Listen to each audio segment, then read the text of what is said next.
right? We have a little swirly. There we go. And we are now recording again. For the sake of posterity, I'm Amalia. We are now recording this class. I just want to quickly share the SCA harassment and bullying policy for you all. Okay, I'm going to present my entire screen. Share. And here we are. So this is our harassment and bullying policy. For the sake of this class, if you could please mute your microphones while the class is going on. And when you have questions, just type them into the chat and I will then read them out as we go. And I believe that is all we need to get started. Okay, great. Hi, everyone. I'm Piglet, known in the society as Lady Alienor Salton, but actually called in the society Piglet there and everywhere else. Today, we're going to walk through the basics of making Sprang. We're going to produce a very small Sprang pouch. There was a triathlon this week that was also Sprang. If you had any trouble with that, here's a great place to be. If you need more instructions, maybe go check out that project and they'll be more helpful in a different way than I am. Okay, I'm going to begin with sharing my own screen to show you a thing that I linked to. And when I stop sharing, I'm going to have to leave the meeting and come back. So don't panic. I will be back. And we're going to go with starting the broadcast. 2, 1, and go. Okay, so here we are. This is a post that I made in my arts blog, arts.piglet.org. It just gives you a little background on Sprang and what it is. We start with a basic definition. You're using a warp only. You are twisting it with your fingers. Can be made with all manner of yarn, thread, fiber. It's been around from Neolithic times to today. Hammocks and shopping bags right now down in South America are made with it. Caps, pouches, and little hairnets were extremely popular. There were some amazing Phrygian archer garments that are leggings and fitted shirts that just look wow, very colorful. This map shows you places that Sprang has been found all over the world in many different times. Now here are some photos of working. This is actually the first piece that I made by myself. You can see I've got 2 dowels that are lashed to that's an embroidery frame in the background. The reason the dowels are lashed there is because as you do the weaving, the frame needs to be able to contract because your piece gets smaller as you twist the yarns over each other. So I have dowels in there that are keeping my work in place. I'm using the big ruler to beat it as I go. This is a hand-woven, hand-dyed yarn of wool that I used. When I get all the way to the middle, I do this locking row. The locking row is a characteristic of Sprang. If you find something and it has that row, then you're guaranteed that it's Sprang and not some other kind of netting. This is just basic interlinking. It looks like a chain link fence. I'll show you some pictures of that, or some examples actually in a minute. Now, having made this fabric, I want to turn it into a pouch. So I fold it in half. The locking row is now at the bottom. I whip the sides of it and then thread the upper and lower loops of a drawstring. And you get a pouch. In this case, I used the same yarn. I just made a lucid cord and tied little beads on it to make it easier to find the ends of the string and figure out which ones I wanted to pull at any given point. This is a great shape for eyeglasses. It's kind of a weird shape for many other things. It's so short and very wide.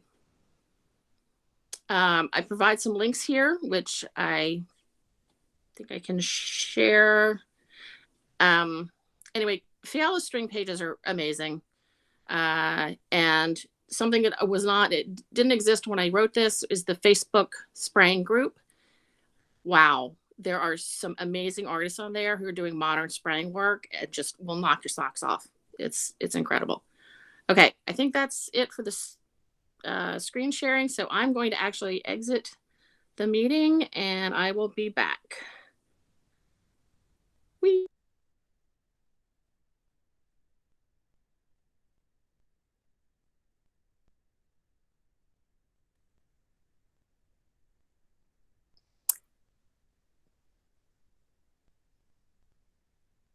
There we go. Okay. Yep, And you're I'm back. Hello. Okay, so I'm going to start by showing you the one that I just... This is the one that you saw the pictures of. You see the cords. I'm going to open it up by pulling on these. Voila. And you can see it really is very short and very wide. Kind of funny looking that way. But like I said, it makes a really great eyeglasses case. Here is a look at the chain link nature. That is the locking row. The locking row starts out a little bit wobbly. When you first do it, it's much wider at one end than the other, but it settles right in and becomes, you really can't tell which end was which. Let me show you an example of,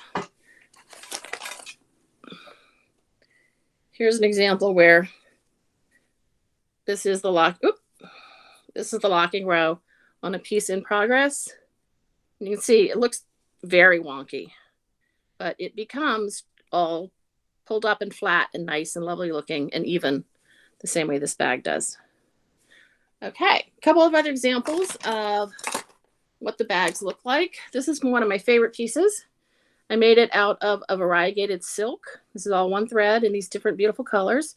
You can really see the chain link pattern and how the threads are, they don't really travel. In basic interlinking, you're just going back and forth, linking with one side and then the other, back and forth and back and forth. But it's very, very expandable. This actually makes a really good water bottle cover as well. Okay, and you can go big and modern.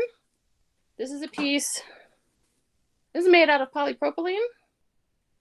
And it was actually woven at a demo, at the Cloisters demo at Fort Tryon Park in their medieval festival. The populace, I don't just mean the populace, like, you know, people who were at the demo just wandering around having fun. They came up and they wove a row or two on the giant loom that we had set up. So, and then for another example of how small you can go, which I seem to have dropped it. That's how little it is. Well, I guess I'm not showing that one. I have one that's very, very, oh, here it is. I did throw it on the floor. Okay. This is so tiny and ridiculous. I thought I was going to make a coin purse. And it turns out to be very, very long and very narrow. And it ended up being actually really good for putting my business cards in. So that's what I did with this one. All right, so that's some examples of what it could look like. And now we're going to go into how you would actually make it. We're going to take a wire coat hanger, strip the paper off of it.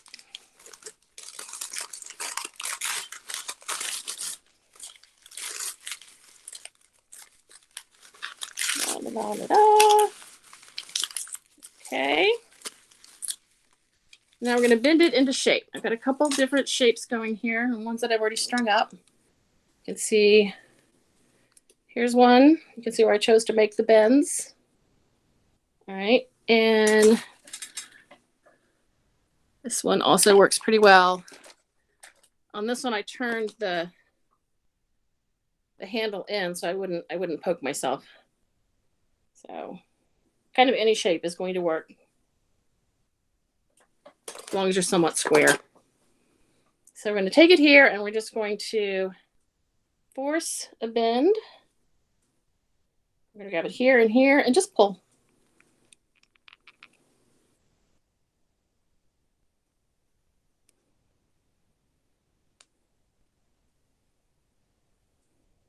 So I've got a rectangle. It's not perfectly square. That's okay. I've tried to give it a little bit of an edge here so things will be less likely to slide off the ends. If that starts to happen to you, you can just grab a rubber band or something, wrap it around that end, tie it on, and that'll help keep things from slipping. So that's what you're going for. Okay, and then we're going to take our yarn fresh ball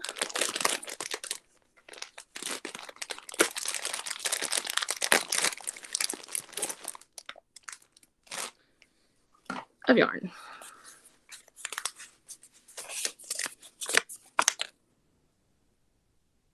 I'm going to take one end and we're going to tie it. Now, when you tie this on, go ahead and leave some length extra, and you're going to use that extra length to whip up the sides when you're done. It's just convenient. So I do a little bit of a knot here.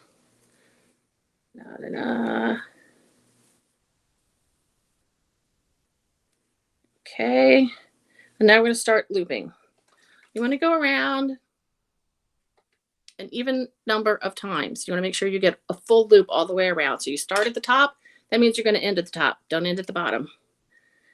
How many loops you make kind of depends on, for the starter one, how much patience you have. It gets a little tricky. 10 is easy. 20 gets a little bit tricky.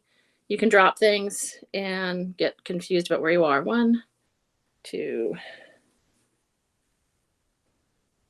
3, 4, 5, 6, 7, 8, 9, 10, 11, 12, 13, 14. Sure, why not? That seems good. Okay, so now I cut here and tie this end off. Any way you can tie it on, doesn't really matter. Oh, let me put it where I show you what I'm doing. Sorry. When I do this, I actually like to get rid of the knot at the end by untying it. You can also leave it there. Okay, so here's what I've got. I've got some loops of yarn on a coat hanger. Okay, do other people have the same thing? Is anyone working working along? I see some loops happening. That's good.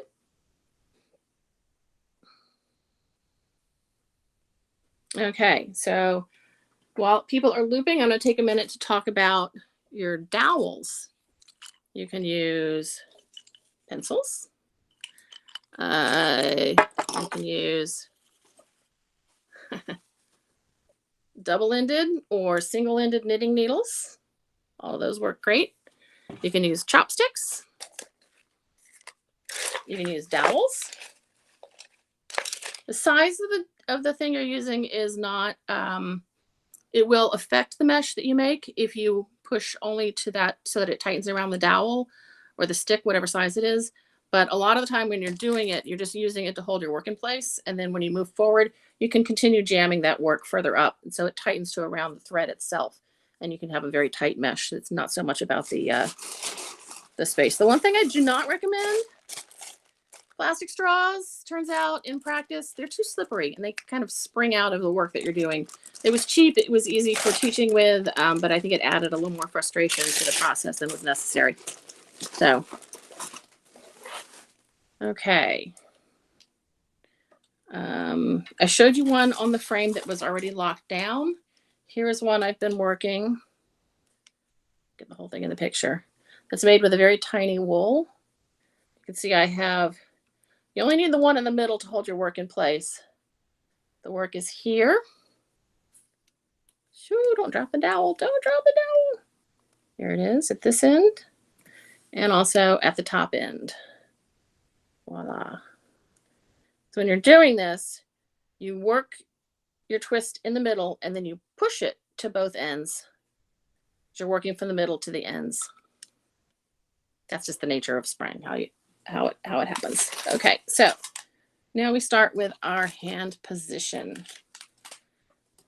Okay, take the work that you were making and start collecting loops. Take them into whatever your non-dominant hand. It is probably better to start the first hold with. So this came underneath. So I'm going to start by picking up this side of it. And I have 1, 2,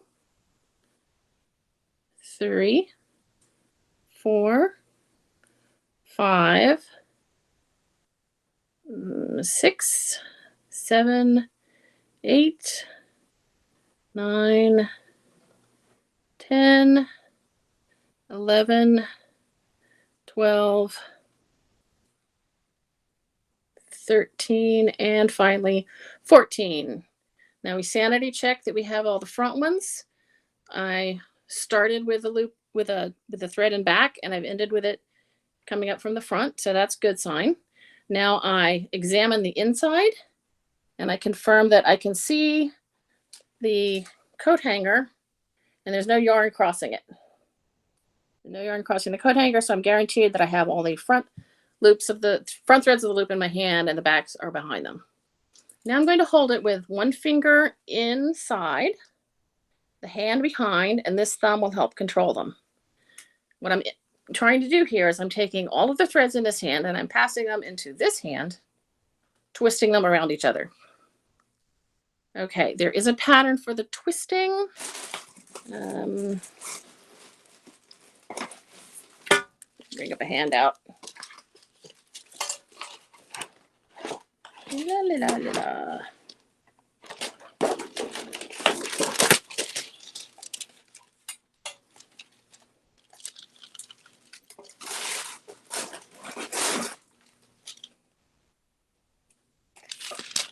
Okay.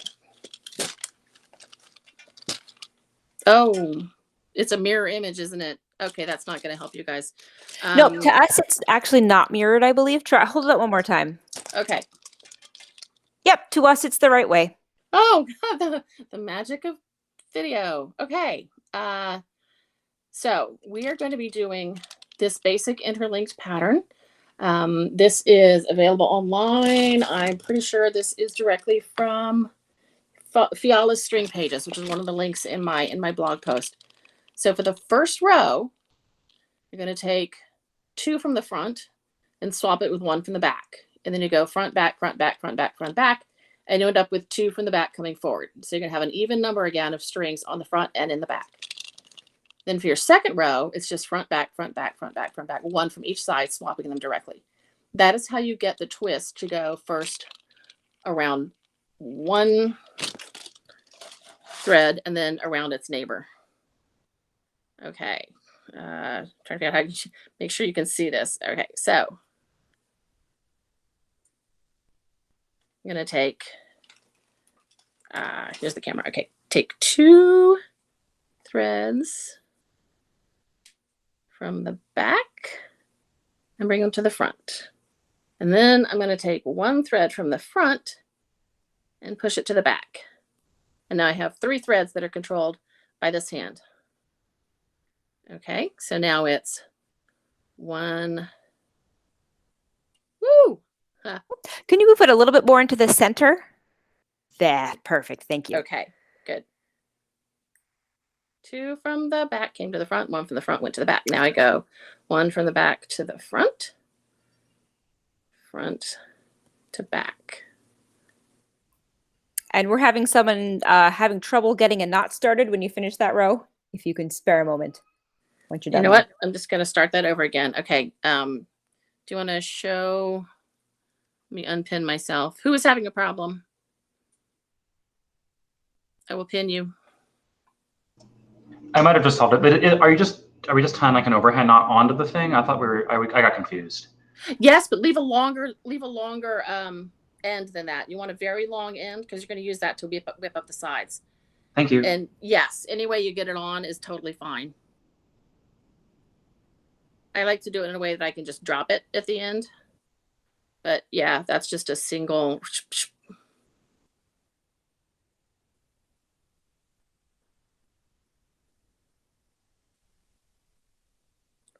And one of the things you're going to want to do often is I've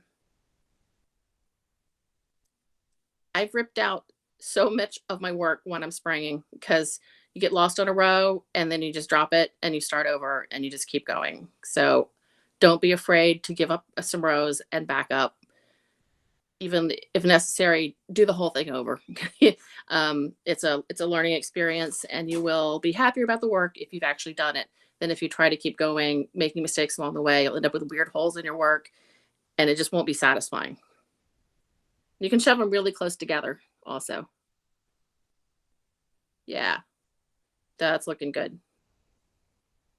You're maybe in danger of having that top bit slide off the top though. So, okay. All right, I'm going to repin myself. And all right, I dropped the whole thing. So I'm just reconfirming that I have visible to me, but also to you. All right, let's show you, maybe easier to show you the bottom. You can see the hanger. So you can tell that I'm all in the right place. Yes. Okay. So we take 2 from the back, from the front, 1 from the front, take it to the back. Back, front, front, ooh, to back. Front, and front to back. To front, and front to back. Back to front. And Yeah, you if can you see keep it just a little higher, we can see it. Perfect. You can see we're getting some crossing going on there. And your eyes are pretty good at detecting whether or not that crossing is continuing to go smoothly and in the right direction. So trust what you see. If something looks wrong, it probably is. That was to the front. So now I take 1 from here and move it to the back.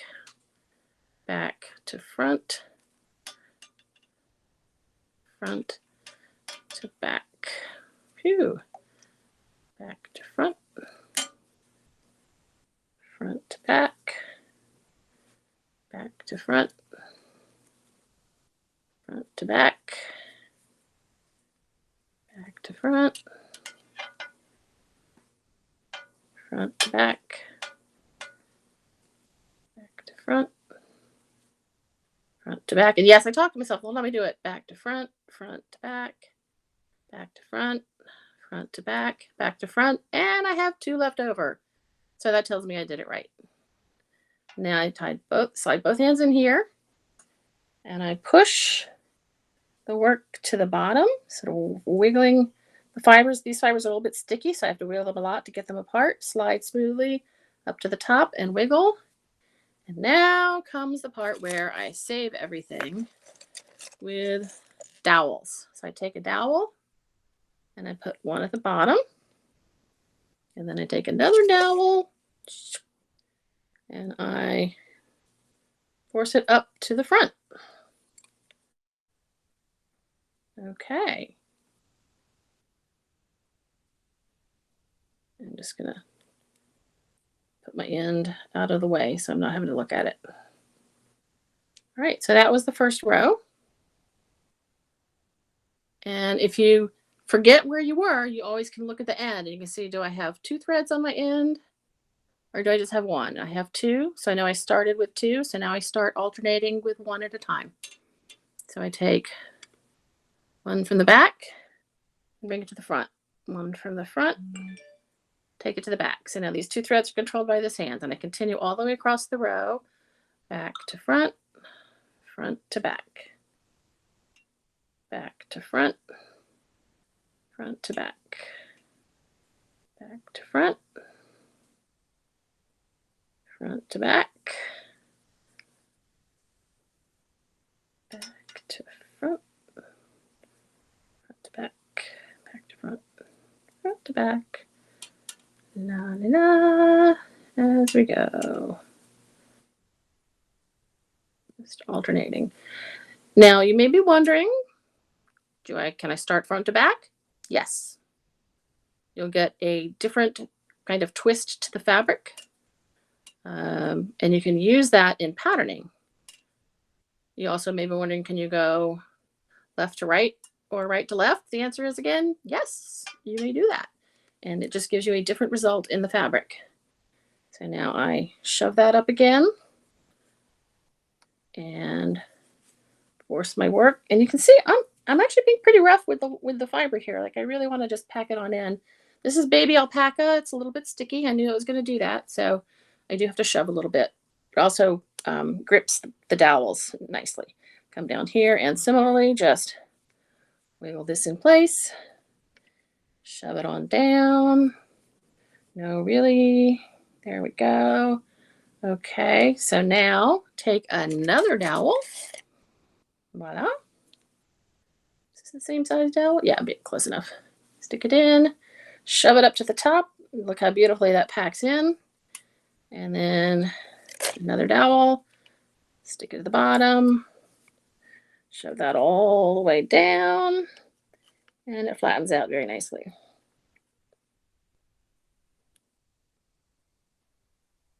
Okay, Alex, do you want to come back on, let me unpin myself. I don't have audio for you. Do you want to show your work? Yeah, can you see me? Yep. Okay. That looks right. Okay.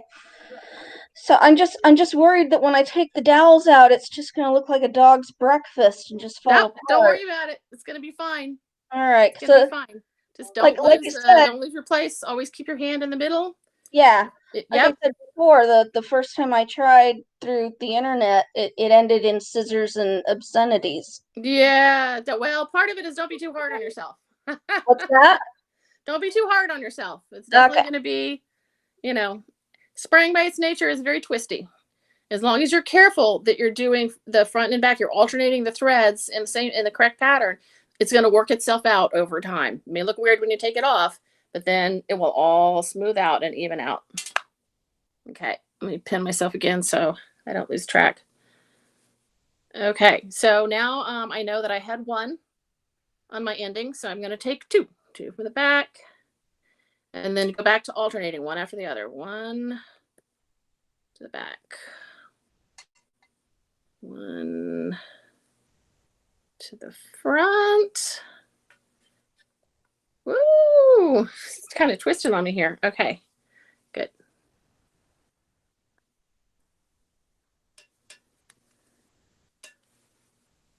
Okay. From the back into the front part of the hand, from the front into the back part of the hand, and so on, all the way across the row.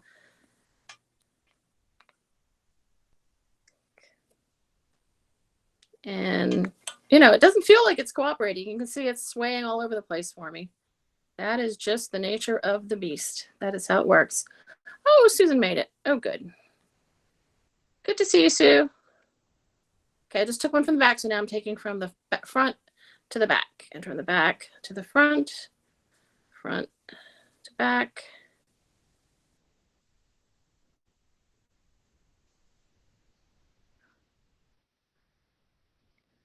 Back to front, front to back, back to front, front to back, back to front, front to back to front. And yes, good, I have two left over. That's a relief.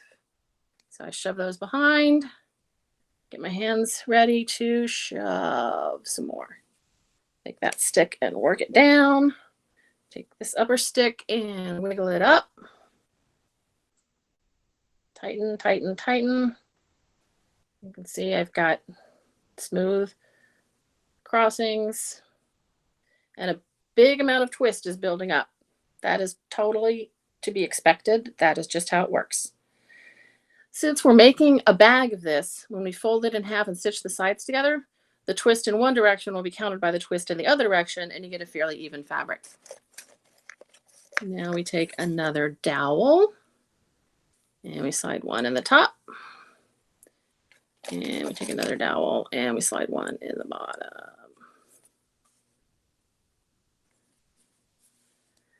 Okay. Now it's time for, I've got two at this crossing, so I know that I'm just alternating on this row. So we take, one back to the front, front to the back, back to the front. And you'll notice it's starting to tighten up. I don't know how far along you're getting. At some point, you're going to have to start swishing your coat hanger to give a little more space for the fabric. I'll probably do that on my next pass. To front, back, front,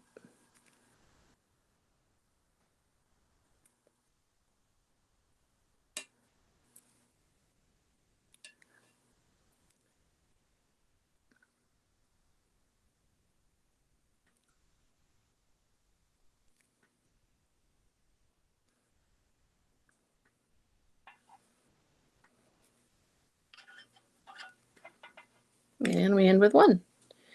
Now, feels weird to do this. I hate giving up my work, but let's say you get to the end and you realize you made a mistake and you did it wrong. Oh, crap. I need to start over. Well, here's what you do. You just take your hand out. You take that dowel and you take your work back out. That's actually a little hard to come out with the, since it's alpaca. You just work these towards each other. Stick your hand in where that dowel is and spread it apart. Ooh, I guess baby alpaca is really actually very sticky. Interesting. And spread it some more, spread it some more, spread it some more.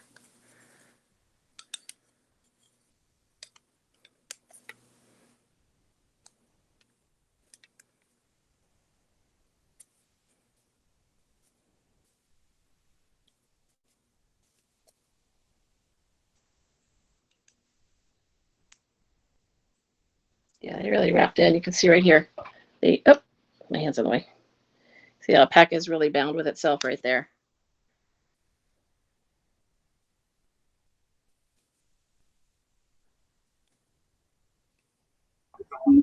So, I'm really sorry. Am I supposed to put 2 of them to the back on the alternate rows? Or I'm just for the first one. Yeah. 2 to the back on the first, on alternate rows, yes, Oh, but only crap. the first pass. And then for the rest of the passes within it, for basic interlinking, you do 2 and then 1, 1, 1, 1, 1, 1, 1, 1, and you end up with 2 at the very end. Patterns will have you do different things. You can do lace, you can do things with holes. The Sprang Facebook group has some really, like I said, amazing examples of stuff that is available. Oh, okay, here it's unsticking. I think I just screwed up my entire, all my There you rows. go. Okay, so the thing is, you can't actually screw up all your rows. You can only screw up the one that is not protected by your dowels. My dowel is protected. I dropped all the work. I pulled out that dowel, and I'm back to the row that I had done before. So that's what the dowels are there. They protect the work you've done. They're like a lifeline in knitting, so you don't ever get too far back. Okay. And now I need to start over from this row, and I look as, oh, how many did I do the last time? I don't even remember. Okay, look at it. There's 2 on the end here. So now I know that I'm doing one. It's alternating just single swaps. Okay, so we're gonna do a single swap. Hello. Yes, okay, back to front.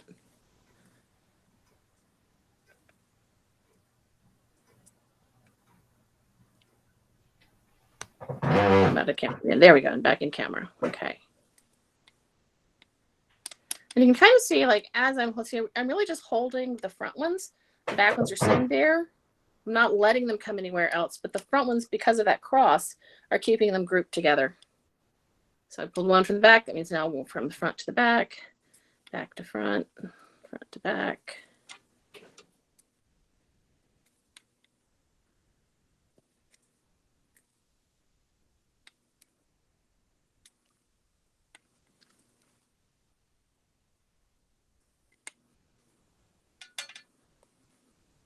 Cotton dishcloth is a really good yarn for this also. It doesn't tend to catch with itself like this does. Okay, we have a question in the chat. Thurfin has asked, do you flip the loom over to repeat or just do it with my hand swapped? Do you flip the loom over to repeat? No, you don't go back in the other direction. You're continuing to go from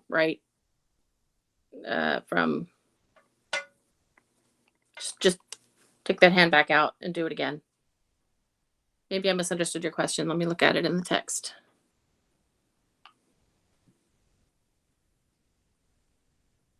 Yeah, no, you simply, so here I finished a row. I'm going to jam in some dowels. Here we go. One here and one here. And for basic sprang, I just continue working in the same direction. So I put all of the threads that I just moved into one hand back into the other and start from this side again. There are reasons you would want to go from left to right rather than right to left, right to left, right to left. It will alter the twist in the fabric. Yes, you have 2 in front on the right side. And now you simply start by alternating 1, 1, 1, 1, 1. Let's see, the one I did ended in 1, so I can't actually demonstrate that.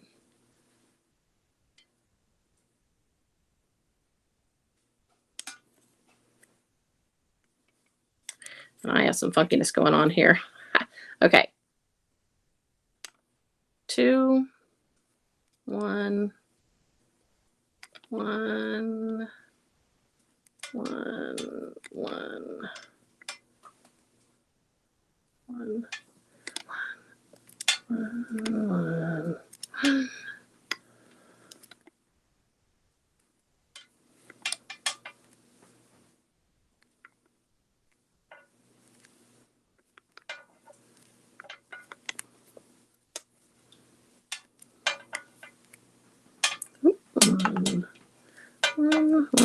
One, and 2. So now I have a row that has 2 on the ends. And I take out the hand that I passed them into. Now it's the time to show you the other fun thing. So you don't really need to keep more than 3 rows at a time. So now I'm ready to move forward. I take not the most recent dowel. So I got 3 dowels going here. Take the one furthest away from the middle of your work. And you can just pull that sucker right on out. Bloop. Now Can you move that just a little bit more to the center? Perfect. Here. Thank you. Okay, and then at the top, I grab this one the furthest away from my work. You are absolutely at some point going to grab the one that's closest to you, and it's fine. Just don't panic. Keep going. If you make a mistake, I'll have to go back 2 rows instead of 1, but that's no big deal. You probably won't make a mistake again. Okay, so I pull out this top one, which is really sticking to my work. Excuse the mouth. Okay, so I take this top one and insert it where my hands are and push it up. So now I have 4 rows in the work and 3 dowels keeping them in place. So I'm going to remind myself, yep, sure enough, I did 2 the last time. I see them here.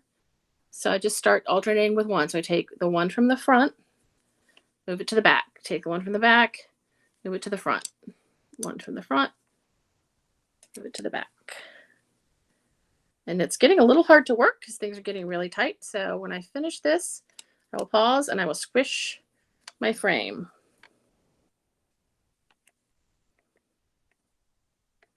Hello. Front to back, back to front, back.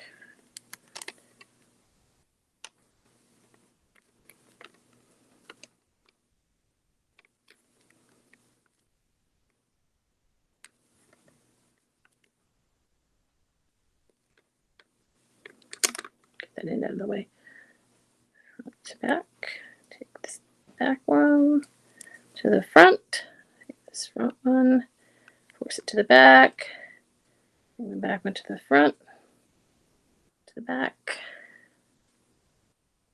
back to front, front to back, and back to front. And here we are with yet another completed round. Okay, I mentioned it was getting hard to work. Let me, okay, now I need to squish it. So I'm just going to take it and squish it. Okay. Now suddenly I have a little more room. Thank goodness. Work the dowels up. Work the dowels down. You never get quite the same tension at the top as you do at the bottom.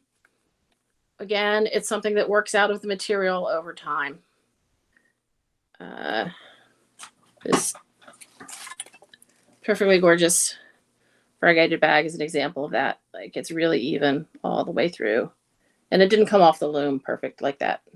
That's just fibers settling into each other.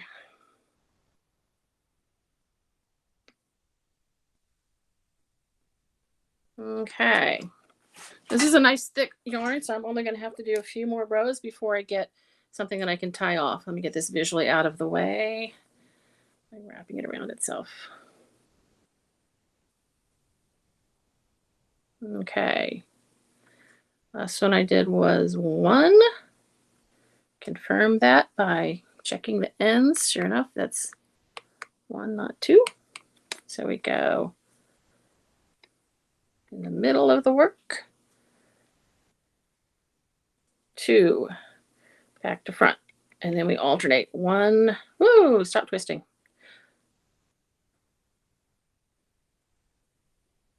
1 to the back, 1 to the front, 1 to the back, 1 to the front, 1 to the back, front, to the back, front, to the back, to the front, to the back,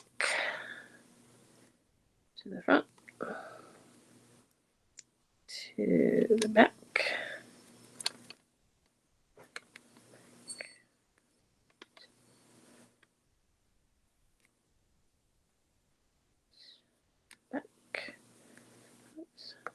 Back to the front, to the back, and oh gosh, something went horribly wrong somewhere. Because I have 3 now at the front, and that should not have happened. This is kind of a pain to undo, as I discovered when I tried to show you how to undo.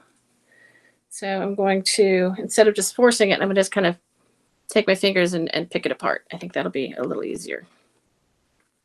I don't know where I went wrong, but trying to figure that out doesn't usually help you. So just take it out and do it again.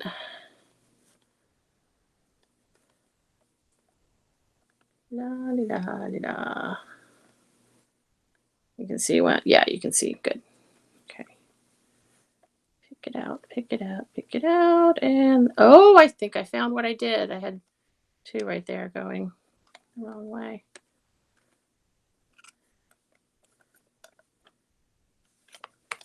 All right, so take out those dowels. Now I'm going to stop and I'm going to count them. Make sure that I have the same number in the front as I do in the back. I have 2 here. I have 1 here. Okay, so this should have been in the back.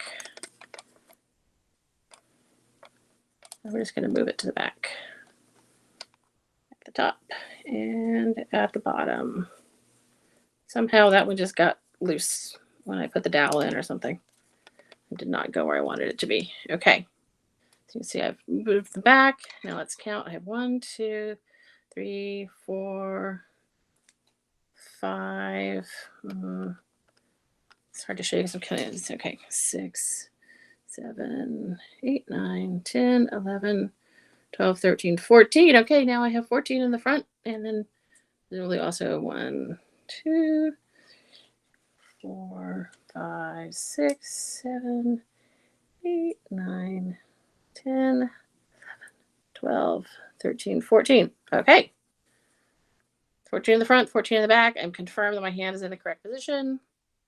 I look at the end to see that was a 2 row. 2 right there. So now we do a 1 row. So we do 1 to the front, 1 to the back, 1 to the front, 1 to the back.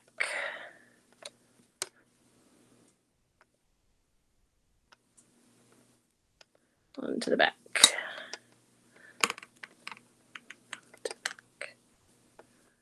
Front and to the back. 1 to the front. Oh, did I just zoom for you guys also? I think my hanger brushed the screen and zoomed it. Nope, Okay. you're normal. You're normal for that us. was just for me. Okay. Yeah. A little startling to see that much of a close-up.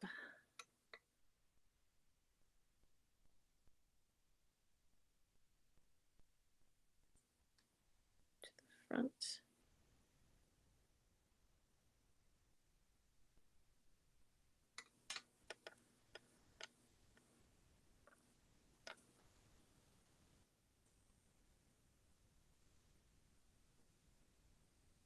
Okay. 1, 2, 3, 4, 5, 6, 7. 1, 2, 3, 4, 5, 6, 7.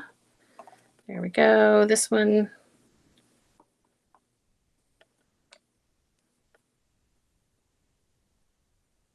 All right. Back to front, front to back, back to front, front to back.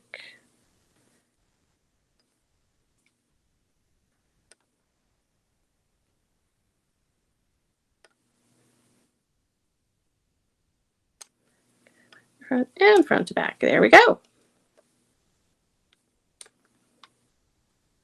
Okay. How's everyone doing on their rows? Unpin myself. Take a look. It's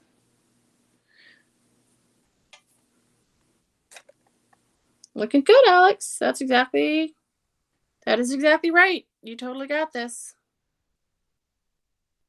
Okay.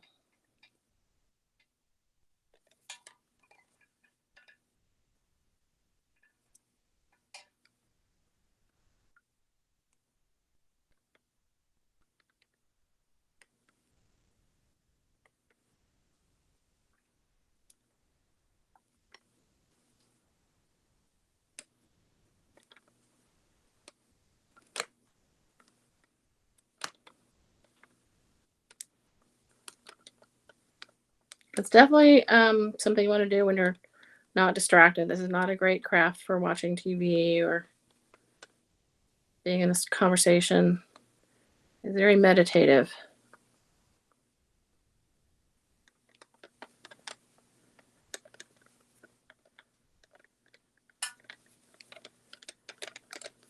Okay, I've got 3 more in. I'm going to take this one from the bottom and use it here. Take this one from the top and insert it here. Shove everything apart. Okay.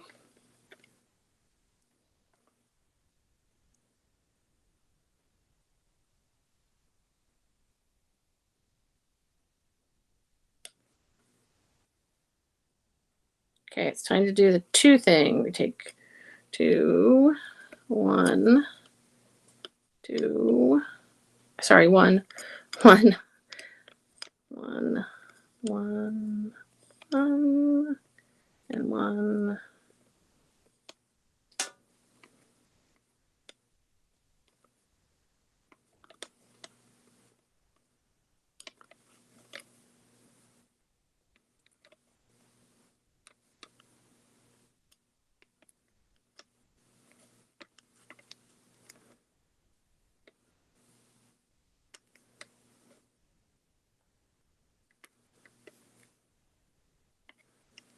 And 1 and 2.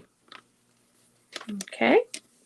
We take our dowel from the top and we slide it in. Take our dowel from the bottom, slide it in.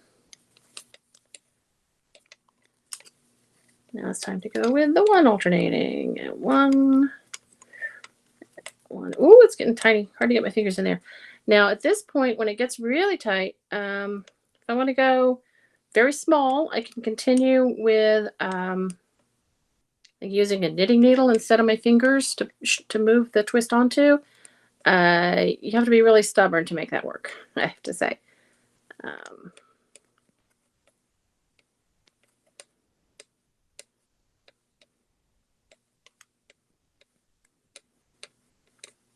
still in the city. I'm still in the center. Okay.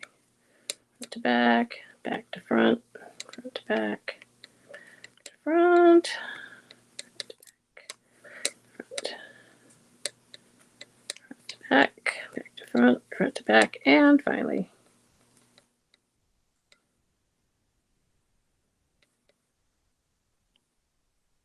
back to front.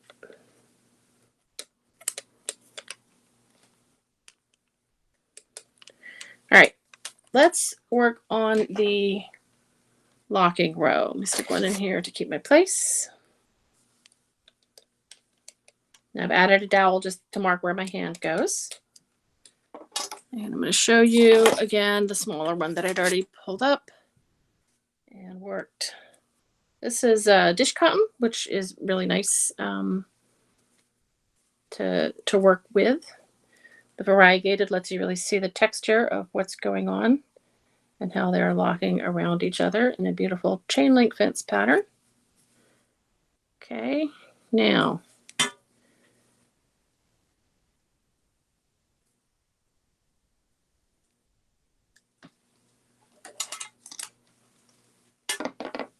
to make these happen, you can take out the dowels that are holding your work in place. You don't need those anymore. Those are the 3 at the top. Now we're going to do the 3 at the bottom. See, the work relaxes a lot when you do that. You can see it if I hold it in the right place. And here is the chain linking at the top and the bottom, all sort of wrapping around itself. Okay, now I put my finger in here where this dowel was. I take it out. I'm now living dangerously because I've just got it in my hand. All right. For the locking row, there's a lot of options for how you can do this. I don't want a stray one getting away. The simplest one is just to start forcing a loop. So I have maybe a better side if you turn to this side. There, you see that? Okay, so we're going to take the inside row. Move my camera better. Okay, I'm going to take this one on the inside and bring it so that it's on the outside of my outside string. And then we're going to take the next one and pull it to the side. And then we take the next one and we pull it under and through like that. So we're really forcing loops where there weren't any. I think to keep showing you better, I need to put the dowel back in here.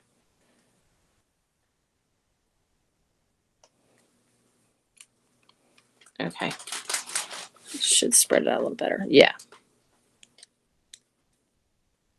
So we take this one and we pull it under, and now it's the one on the crochet hook.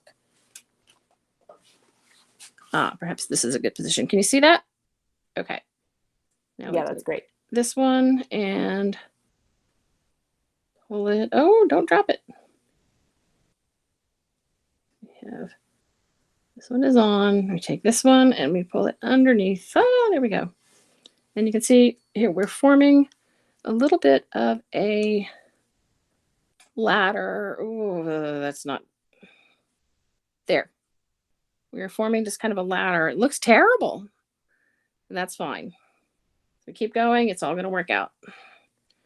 All right. So take the next one and continue across the row. There are many ways to do this. Some people like to do both at once or alternate the top and the bottom sides. I like to finish the loops on one side and turn the work over and work my way back across the other side. Get the loop. We just pull it under the dowel. Get the next string and pull it under. Take the next string, pull it under. Next string, just keep on forcing it, pull it under. The next string, pull it under. The last string on this side, I'm going to pull it under. And now we turn the work over.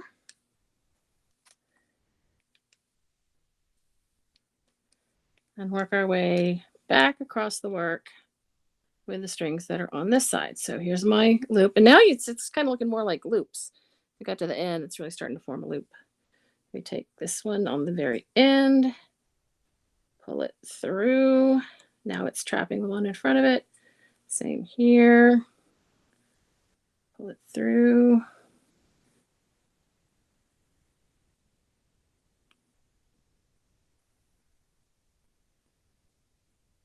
Now these loops are getting small enough that I'm having some trouble getting the next one through. You just kind of force it a little bit. You can see it developing with its ladder nature. Okay. This one through here and pull. Almost there, all the way across.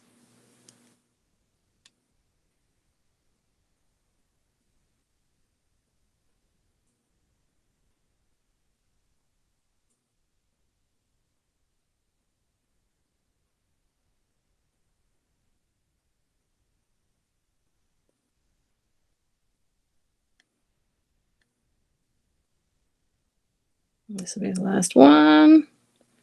Okay. I have worked my way all the way across the work. That's the side I started with, and you can see it has a really exaggerated Y shape going on here.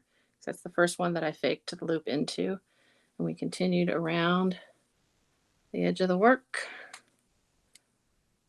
And suddenly on this side, it's looking more like things that might actually be a loop someday. Okay, so now we have one loop. It's the only thing holding our work together here. And we want to make sure that it doesn't come out. So we take anything really. I'm going to go ahead and cut off a little bit of the end.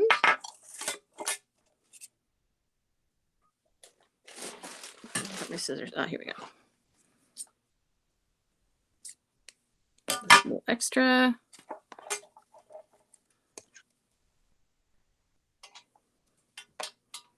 I'm going to pull that through.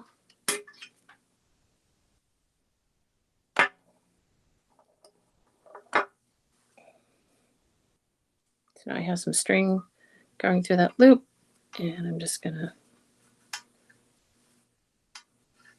tie it up so it can't go anywhere. So now I've made some fabric. It has a fairly pronounced amount of twist in it. You can see it's not at all flat, but it will be when we stitch it together. So I'm going to squeeze my frame together. I can show you, you can get the idea that, oh, okay, this actually might turn out to be something. As soon as I've taken the tension off, you'll notice the locking row is suddenly settling into something that's actually going to be neat and tidy and closed up. Just play with it a little bit. Okay, we spread it out. You can see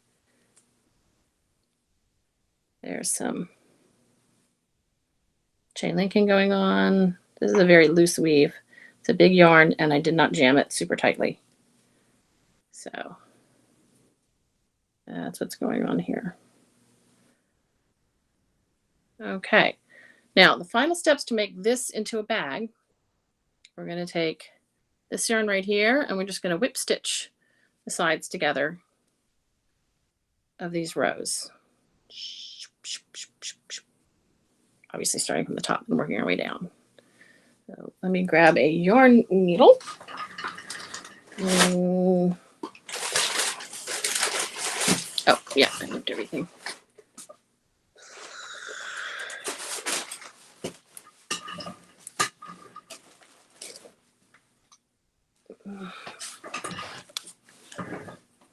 Nice big yarn needle. You can also do this with your crochet hook.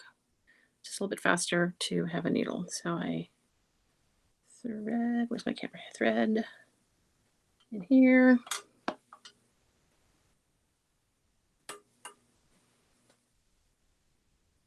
Hold up my work. And just start going through the ends. Line them up. Line them up. Go through them, come back around, line them up. Go through them, come back around, line them up, come back around.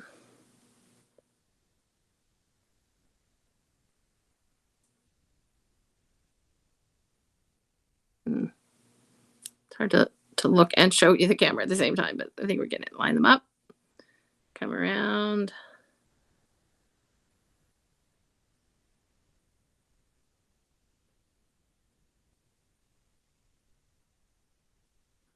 Come back around, and I'll just illustrate now that they're bound together along this side. Got this out of camera angle. Okay.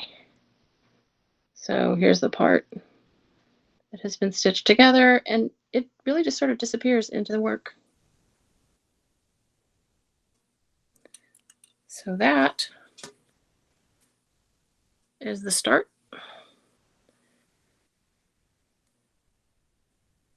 All right.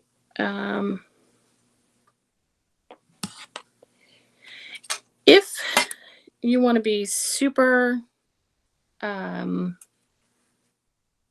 careful about aligning the rows and getting them exactly the right place and having your work look perfect, one thing that is very helpful is to take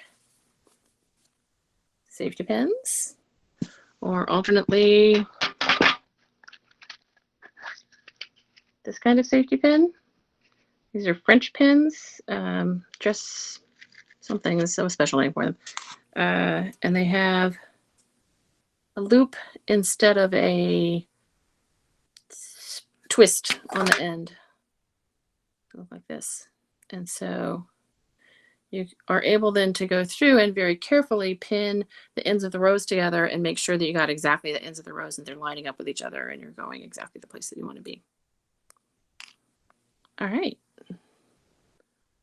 Let's see if there are any questions and how are people doing? I'm going to go look at the chat. Oh. So I was just wondering why you put the knots on the top. Is there an advantage to putting the knots on the top as opposed to the bottom, or does it matter? With the knots on the top, yeah, I've thought about that. With the knots on the top, that's where the drawstring goes. And then I can work my way. I'm going to have to repin myself so I can make sure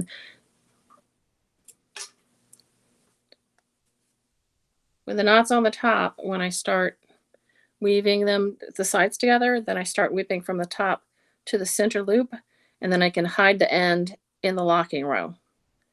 If I start here and work my way up, then they have to get worked in where the drawstring area is, and there's more pulling on that part of the bag as you open and close it. So you could totally do it the other way. It's not,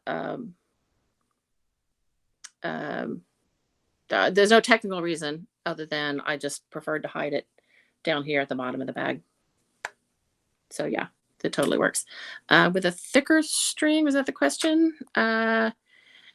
It is a little bit because you, it is, so Susan asked, is it easier to learn on a thicker yarn as opposed to a thinner string? And it is in two ways. One of them is that it's easier to see the string and you are done sooner because when your yarn crosses over each other, it takes up more space. And so you're doing less of it.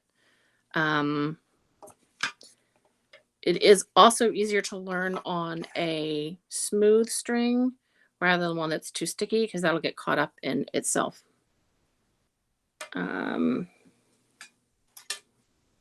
Something that's variegated is also very easy to learn on because you can see more clearly what you're doing and when you make a mistake. So then the question comes up of how to get things off of the hanger. Okay. Actually, wool is perfect. You just want a wool that's not fuzzy. So a straight, hard-wearing wool rather than an alpaca or some super fuzzy my brain has gone blank on what the fuzzy mohair. Never do mohair. Oh my God, that's a nightmare. When you get to the end, I'm going to show you this one because it's a little easier to see what's happening here. And you're worried, you want to take things off and turn your work into a thing, into a bag, a thing. Okay. So if you have bolt cutters, you're in good shape. Bolt cutters are very helpful for this. If you don't have bolt cutters, you're going to have to untwist the neck here and work your work around the edges of it and off the thing. And so I'm going to go ahead and try to show you how that works with this one. So I am back here where you can see it. Okay, so I'm untwisting and untwisting and untwisting. Okay, so I've got it untwisted from itself. You can see that. And straighten it out a little bit. Okay, and kind of squish things together so they can slide. So we're going to slide, slide, slide, slide. Put an extra bend in here to bring the parts closer together. Slide this end around, slide this end around. Slide all of your work. We're coming here. Straighten out. So now we're at this bend. We're just going to bring it around the bend. Bring it around the bend. Bring it around the bend. Almost there. Bring it over. Bring it over. Bring it down to the end. Okay. I'll clock myself on the head with it. Okay. So I'm going to grab a double-ended knitting needle just because I have one and it's nice and easy. And we start pulling our loops off. 1 and 2 and 3, 4, 6. Voila. And there. So half of me is off. And I'm going to, somewhere I have stitch holders, which also are nice because then you're not worried about that part coming out. Let me get another one. Okay. Now, here's where I come in with the knots. See that? So I actually like to just go ahead and unpick the knot. I'm going to skip doing that for now because I can unpick it after I get it off. Maybe I can unpick it after I get it off. I need to unpick it now.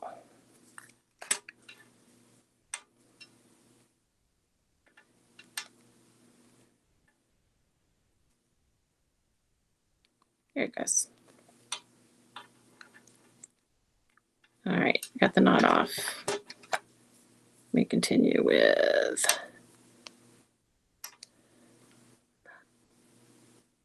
and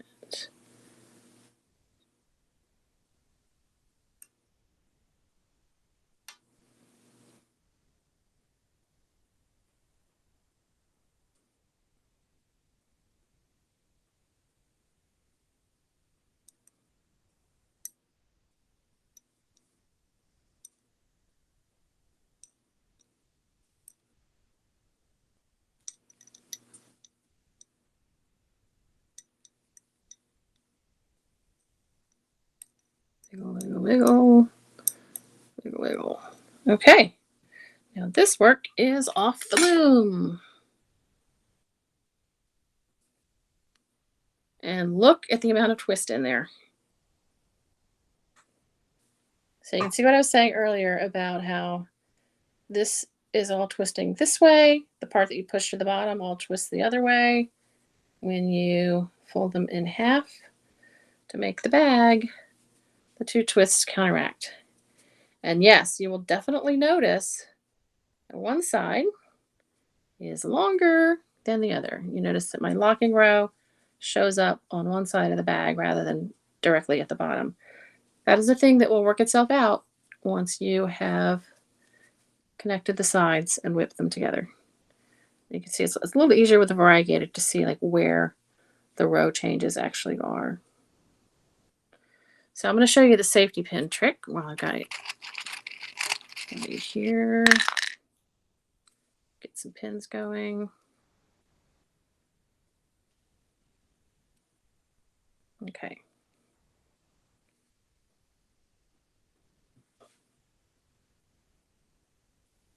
Here's my work.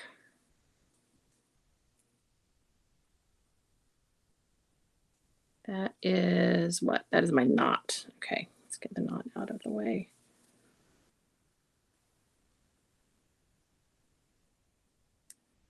So we're going to start by connecting the things that were actually on the stick on the end.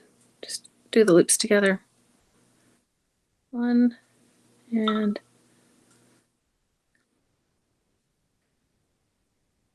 2. So I have 2. I'm having a lot of trouble showing you the position. Let's try it upside down. Is that maybe better for the camera?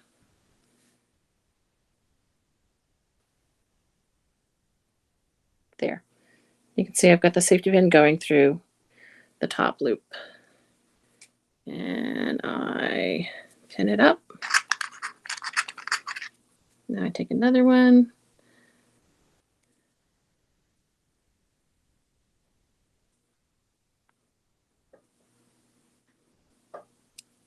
Okay.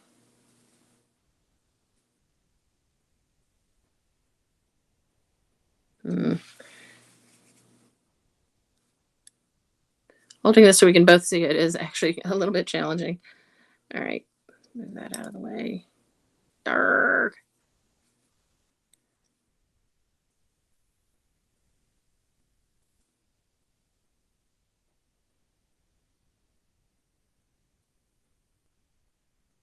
All right, I'm just going to have to pin it and then show you because I'm completely failing to get it into the camera view. So, sorry.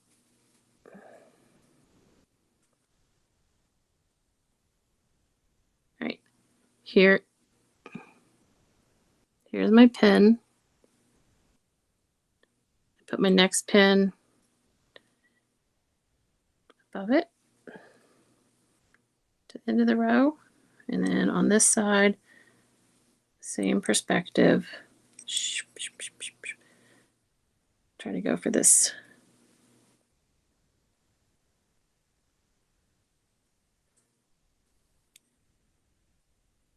Wow.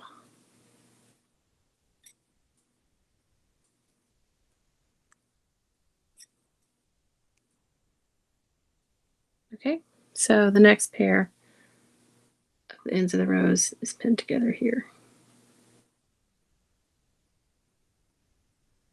And now you can see that the next set that I'm going to be aiming for is going to be this loop right here together with this end of the thread right here.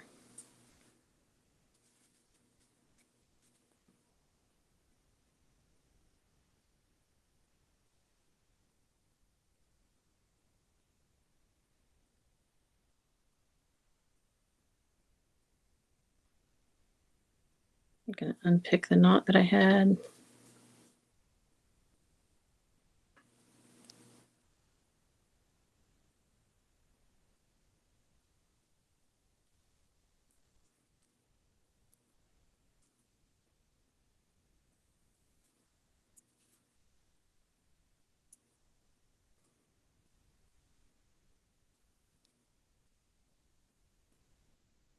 And grab a yarn needle.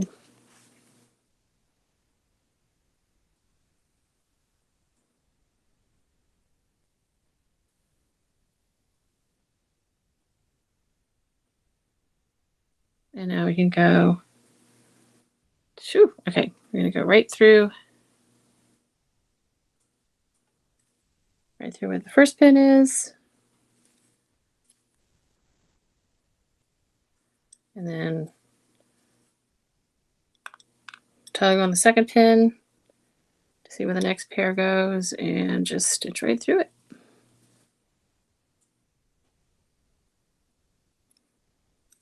And work our way all the way down the side. Okay, so then the question is going to be, how do you finish off the loops at the top? You find yourself some string, some ribbon, some lucid cord, anything that you have. You can do it with the same fabric if you want.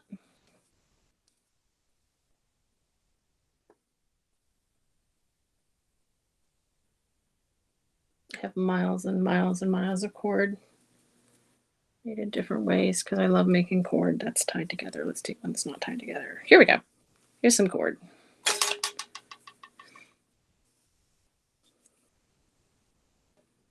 And anything that will go through. Oh, I know, I have. This is a good tool for this particular cord. Put the cord through. Run it through the loops. We start with the one that's closer to the camera. There we go. 1, 2, 3.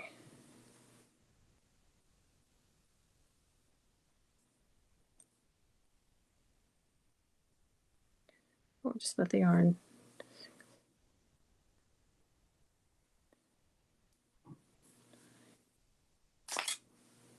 Hold that on like magic. More like magic if I actually were showing it to you. Okay. And come around to this side and we do the same thing. Pick off each loop onto the yarn needle.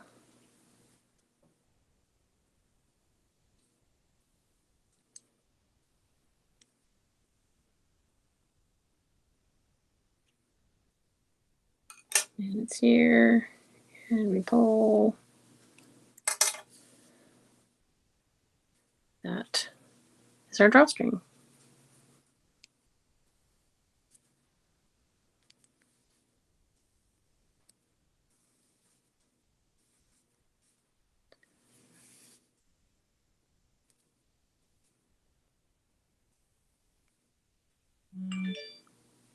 Just like that. So, I like to do drawstrings in a couple different ways. Too much string. This is my bag of strings. Like with this one, you can see I have 2 strings threaded through. This is one string and this is the other, so that when I pull on them, they each collapse. And then you open it just by opening the neck up. And there's 2 separate cords in here. I did the same thing with the yellow one that I showed you earlier. And this actually has beads on the ends. So I know which one I'm pulling. I pull the same color bead and it just collapses in.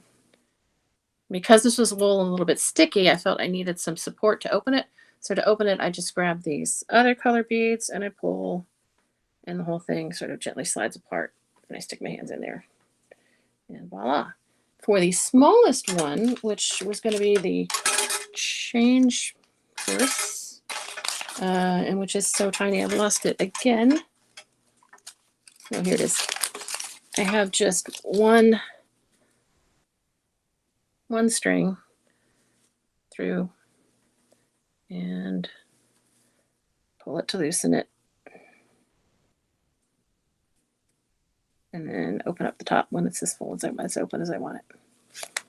So let me demonstrate a little bit of the nature of the beast. You can see this is sort of ridiculous. I mean, it's like a condom size. Seriously. Oh, here. I set aside some change. We have some change. We have the bag. We throw the change in. Suddenly the bag gets even longer and more ridiculous. But it totally works. It keeps everything. You could put a lot of money in here. It would get very fat and very tall. So it's an incredibly flexible fabric. All right. I think that's the practical part of the demonstration. I'm going to go look at the questions.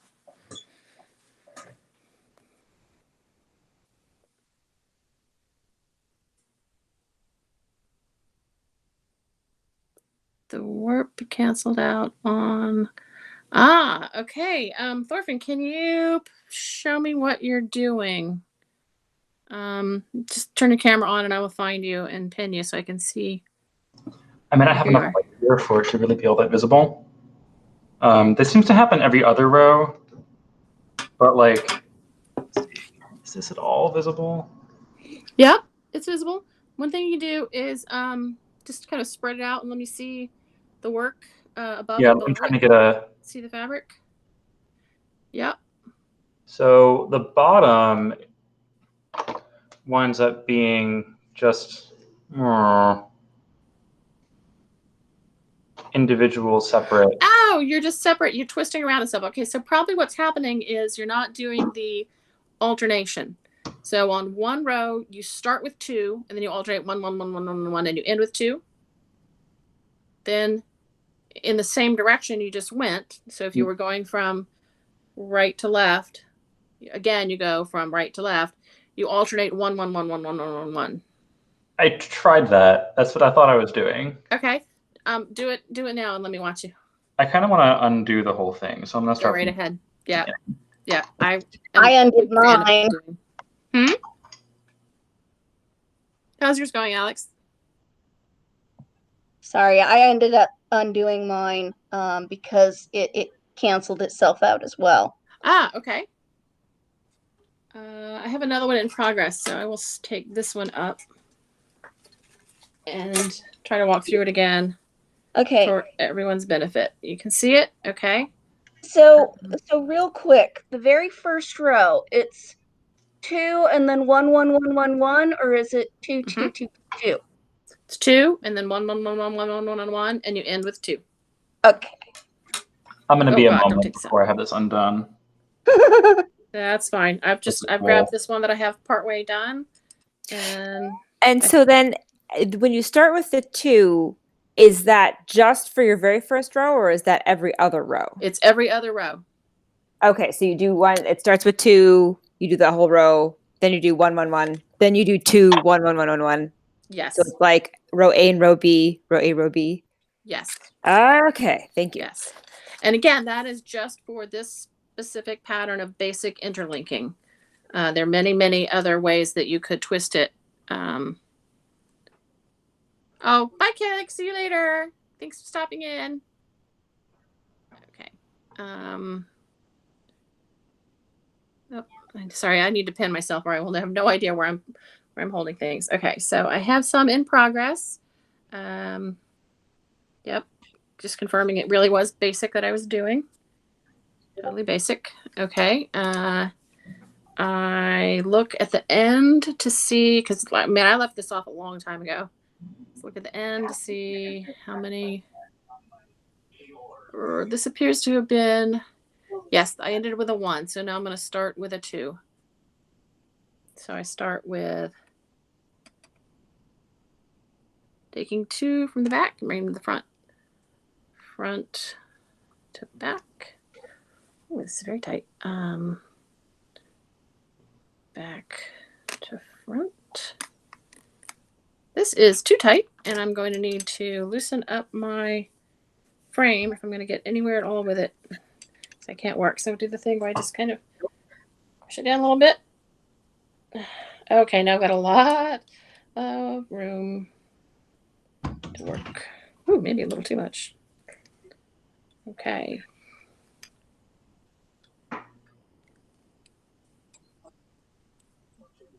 Okay.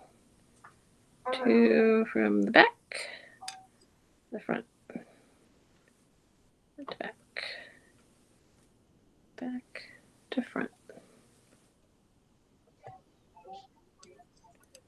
The hardest part really is figuring out like what hand exchange will keep the strings under control for you.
Okay, I can feel that something just went wrong.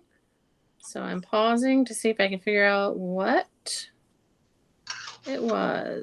And I cannot tell, so I'm just going to drop it. And cancel it out.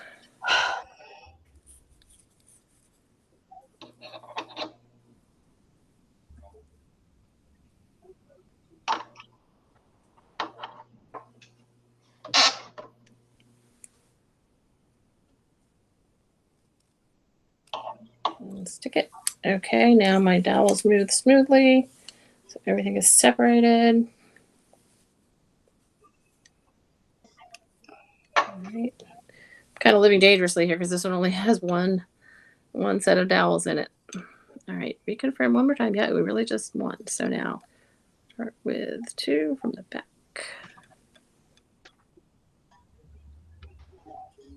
So in our first row, it's do we grab 2 or 1?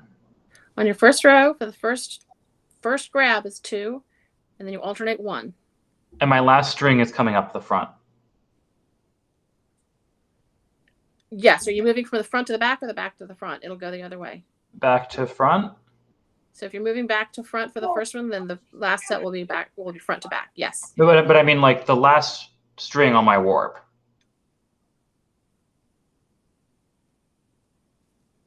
The rightmost string is coming up. Does it matter if it's coming up on the front or the back? I guess it doesn't matter. It doesn't matter. You need to be consistent. Sure, but it won't change, so. Right.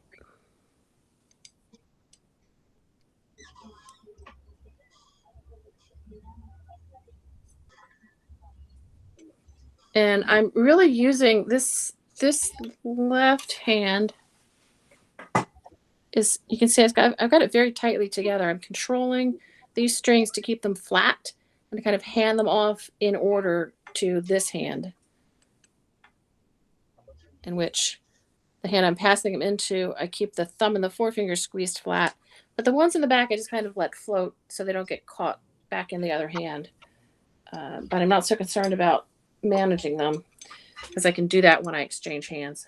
So the last thing I did was a front to back. So now I pick up a back, bring it to the front, take a front to the back. It's definitely slower with the tiny, tiny string.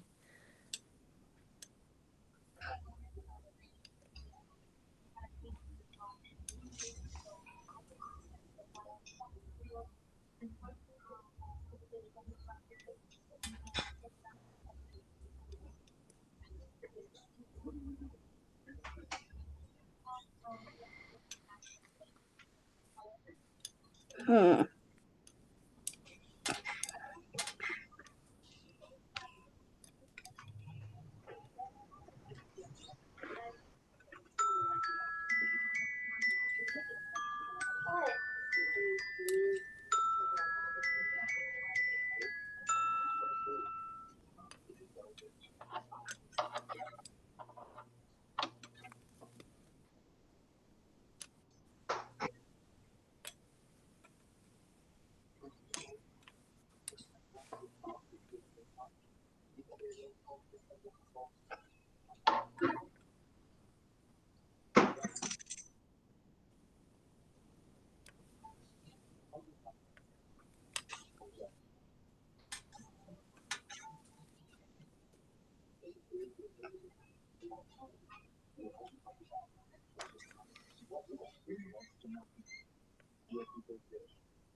And you should have a very satisfying feeling with the strings neatly lined up and prepared to cross each other. Front, back. And they're lying very neatly in rows. Oh, okay. And because I was paying attention to that, I realized that I was about to pick up 2 strings and move them to the front, which, since I'm not doing a pattern, is not what I want. So I return this one to this hand. And I go back with just the 1. Okay. And now again, front to back. Okay. Back to front. Front to back. To front. It's good to have a contrasting dowel, because then you can see, you can watch the crosses and confirm that your strings are lying appropriately with little crosses. Okay, that was a back to front. So now I take 1 front to back, back to front. Only 1 front to back, back to front.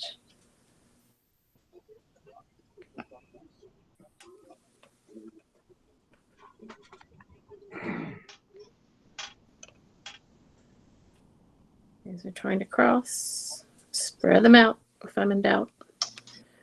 To front, back to front, and now I have 2 that are going to the back. Now, it took me a long time to get to that row, so was I supposed to have 2? Let me go check. Yes, I started with 2. So, even out the work. Grab a fresh dowel or 2. Feed it to the bottom. Admire the even flatness of the strings. It's definitely a work that you have to feel very meditative about and enjoy the process and the alignment. And that's how you know you're doing it right. All right, that was a 2. So now I'm going to do a 1 all the way across. And this is where it matters. If you don't if you don't alternate these 2 pattern rows, then they're not going to interlock with each other. They're just going to cross around their neighbors. So having done the 2, now we do the 1. I take 1. Okay, we have a question in the chat. Okay. When you come to the middle and run out of room, should you try to finish the pairs, or is it okay if you end with the 2 front, 1 back row? Totally fine. It's totally fine. It's all going to disappear in the end. You may find yourself a little confused about which string you're supposed to whip through, and you can just whip through both of them. It really doesn't matter. It's a very flexible fabric, and so it can accommodate some being off by 1 yarn at the whip is totally fine.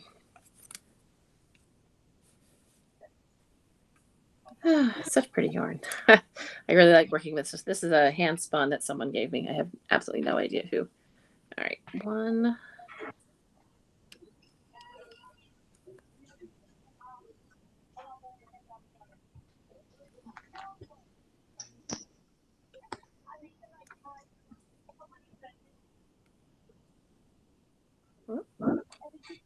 Make sure I'm only taking 1. Yep, I'm only taking 1.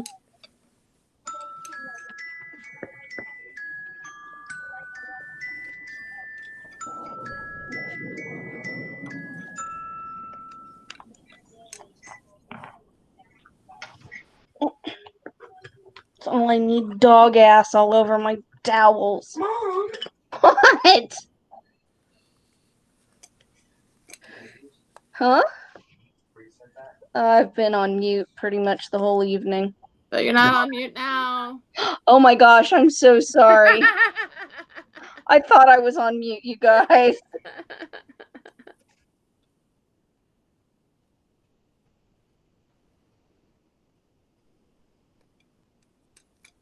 Thorfinn, how you doing? I had to restart again because there was weird things happening, and I don't really know why. I totally support that. Always restart when weird things start to happen. It will be worth it, I swear. Better like this bag a lot. If you just forge onward, you will not like what you get. And I had a moment of hesitancy, so I'm stopping to look to make sure that they are just proceeding with little crosses, one after the other. Which I can see better from the wrong number of yarns. Like 5 too many on one side. Oh, okay. Yeah. I don't know. I think I'm cursed at this. No. Don't even think that. Just keep practicing. You will get it.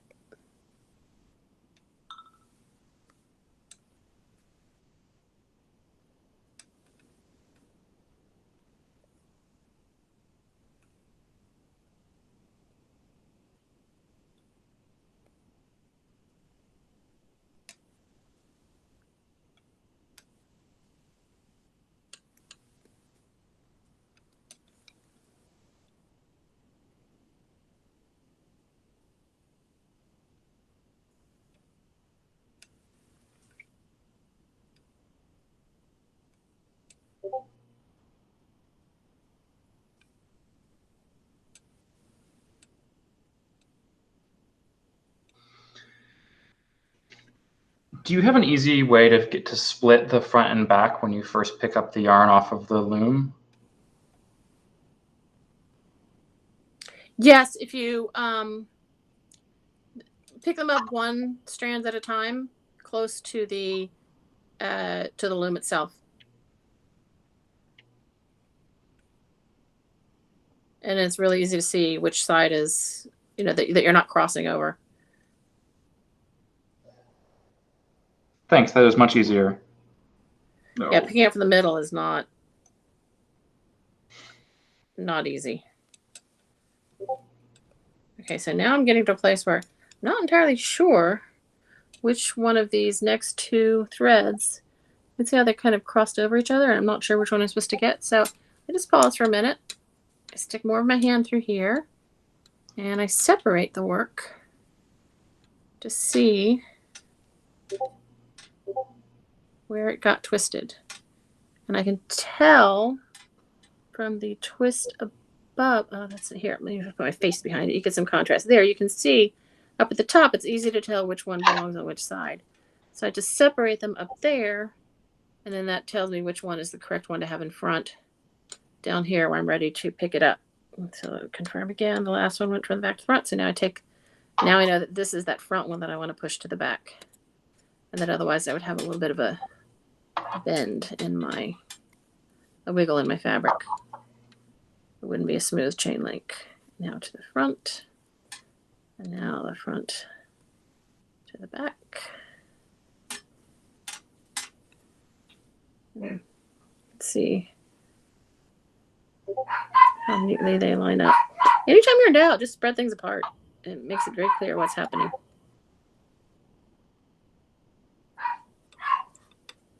You can see your X's. Those things are X'd. So now that was a back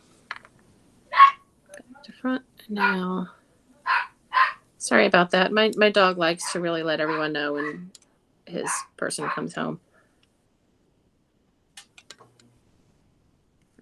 Back.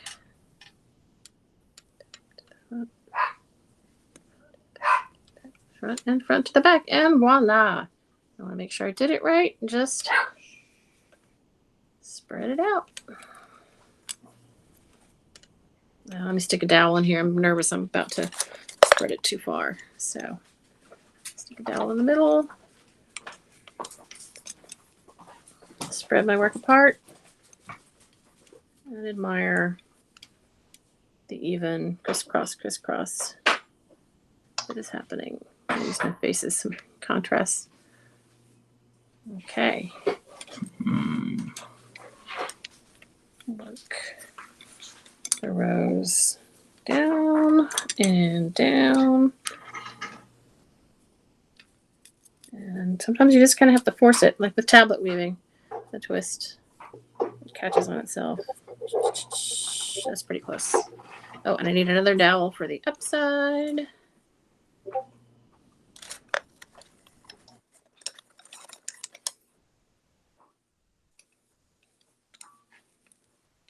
Let me shove up, and up. And we're ready to keep going.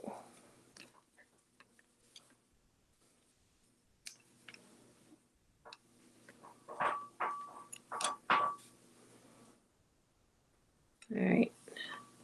Thorfinn, you want to hold your work up? Let me see it. Trying to pin you, but it's not happening. I can barely see it in this lighting. Unfortunately, my desk is set up for daytime working. I ended up with 3 on the left in front, so I have an error somewhere, and I think it's about where I've split off, so I'm going to try to back up to there.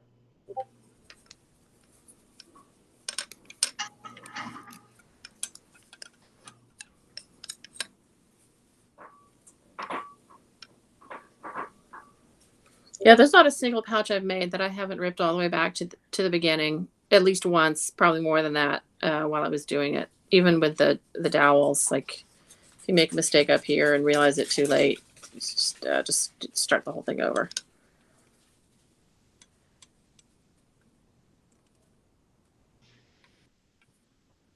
Okay, this one was a 1-1, which it was.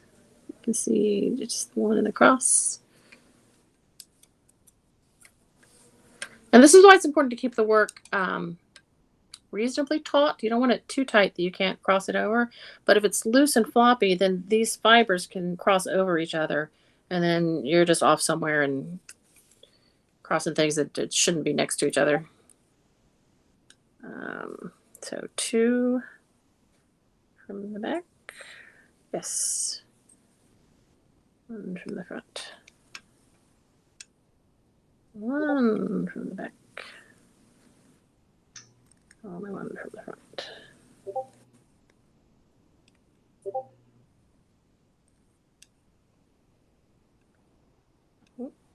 Is that really the right one? Yep, that's really the right one. Okay. Little X is building up. So Piglet, would you like to continue recording as we're working with people here? Do you think that's useful, or should we hit stop for now? I think this is probably for the recording. People are going to get bored if they're just watching me continually doing rows. So I will close with absolutely glad to help with any questions or problems that you're having with the work. If you want to, for people who are watching the recording, feel free to get in touch with me and we can do a message, a Google Meet like this, and video back and forth so we can see what's going on.